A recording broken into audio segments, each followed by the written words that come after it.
Continuing.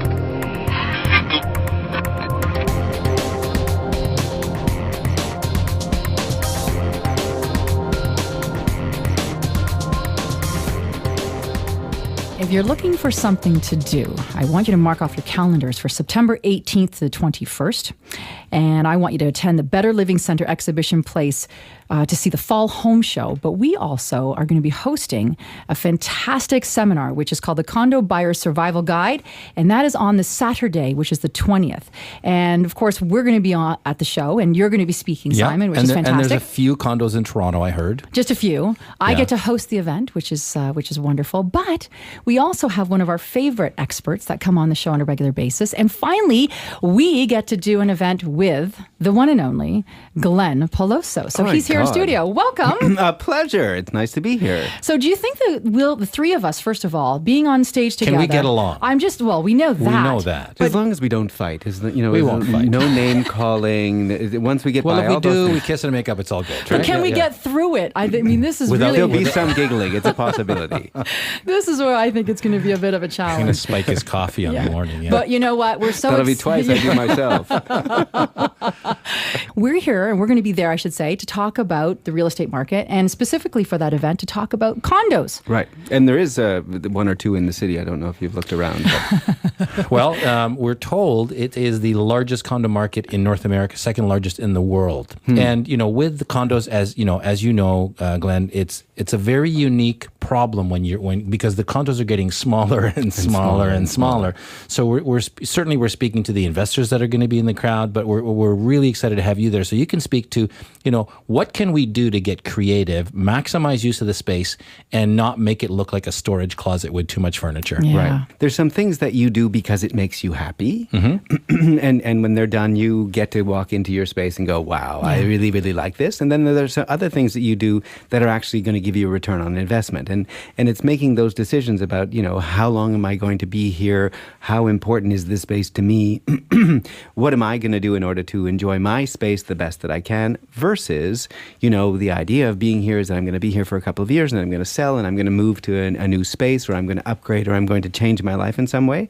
And making decisions based on how long you're going to be there makes a big difference. You know what I'm talking about when I say, there's sort of the cliche color palette. Right. Everybody's doing the dark floors and the dark cabinets and the same color granite counter. And that's okay for resale because I think it still appeals to the majority of the buyers out there. Mm-hmm. But let's talk about maybe some space-saving ideas or whatever you got. So let's bring it on. One of the things that people always do, which is, and this is the analogy I use. If you had a room that was 10 by 10 and had a 10-foot ceiling, on the floor you have 100 square feet. On the walls, you have 400 square feet. So if you put in some shelving that went floor to ceiling and you used up, let's say, 1 foot of floor out from the wall, that means that you have consumed 10 square feet of flooring to gain 100 square feet of storage. But what inevitably happens is people think, well, I'll get another piece of furniture, or I'll go to, some big box store or some Swedish store and buy a piece of furniture in order to be able to use that. But more and more what happens is the floor space is used up.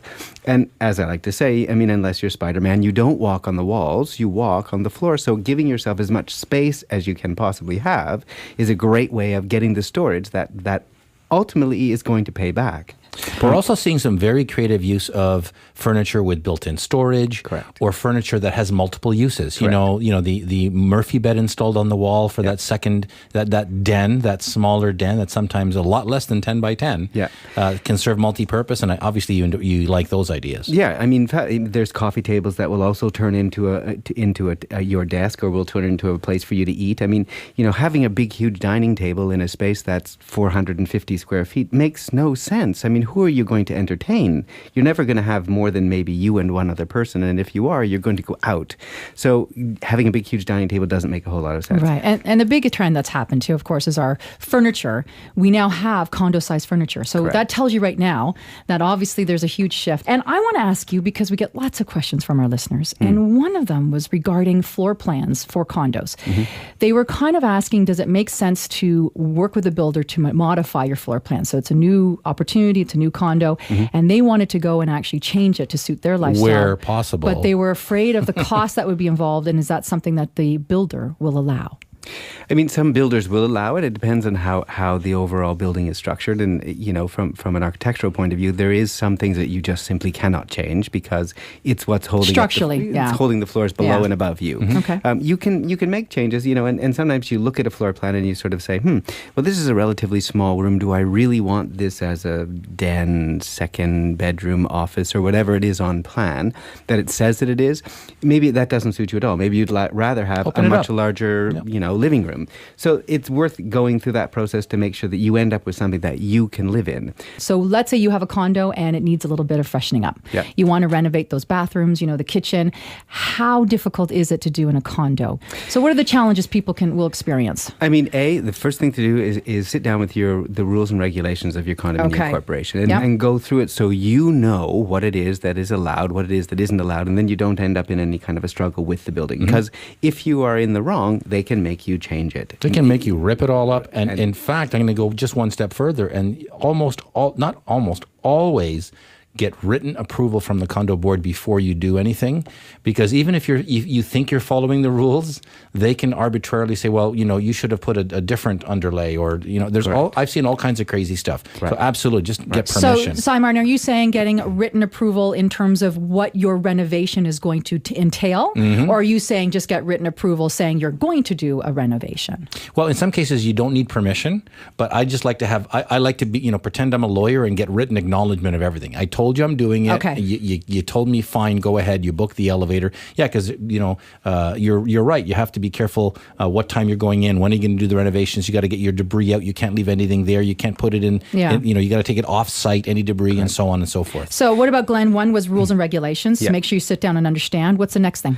Then understand that what you actually own is everything from the walls in. Okay. What the condominium corporation owns is everything from the drywall or the walls into the building. So anytime you're going to touch anything that's electrical or plumbing, you absolutely need to have a qualified person do that for you, or you can end up in a lot of trouble. And inspected by the building. Correct. So that you're sure that what you've done isn't a problem.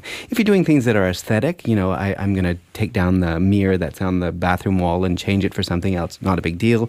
I'd like to change the tiles in my shower, not a big deal.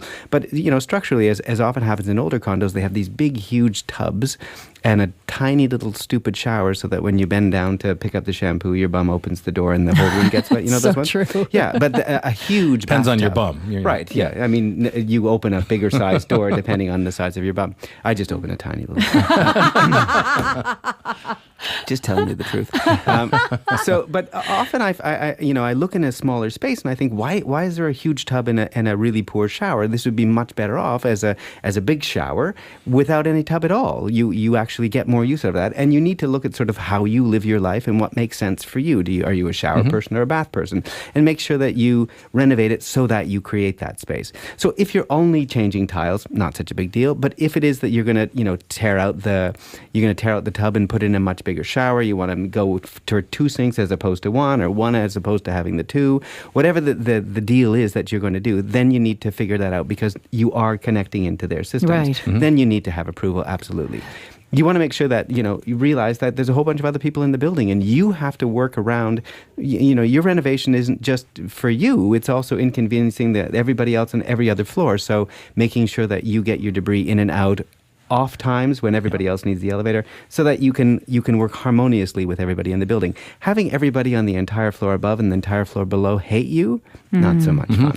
So is this one of those examples, Glenn, where it is an idea to hire a contractor that is very proficient at condo renovations instead of trying to manage it yourself if you're doing what we call a true facelift, like from every room, including the kitchen? I would say, that's a great question to ask somebody who is doing the renovation for you is, have you worked in a condo before? Right. The other great thing I love to do whenever we do this kind of a thing is take the contractor down and let them meet the building manager. Great idea. Let's meet the security guard. Let's meet the building manager so they know who this guy is who's coming in and out, or who this woman is coming in and out, and they can be, clear about what it is that they need, and, you create a relationship, and that can help a lot in terms of getting the whole thing done appropriately. See, even more reason, everybody, that you have to make sure you come to the Fall Home Show and check out our wonderful seminar, Condo Buyer Survival Guide, where, of course, it's going to be at the Better Living Center and Exhibition Place, and And on Saturday, the 20th, we want to make sure that you can come and meet Glen Peloso firsthand. Yeah. Of course, Simon Giannini's going to be there as well, and myself will be hosting. So and we also have a contractor there too. So we'll have a really fulsome conversation about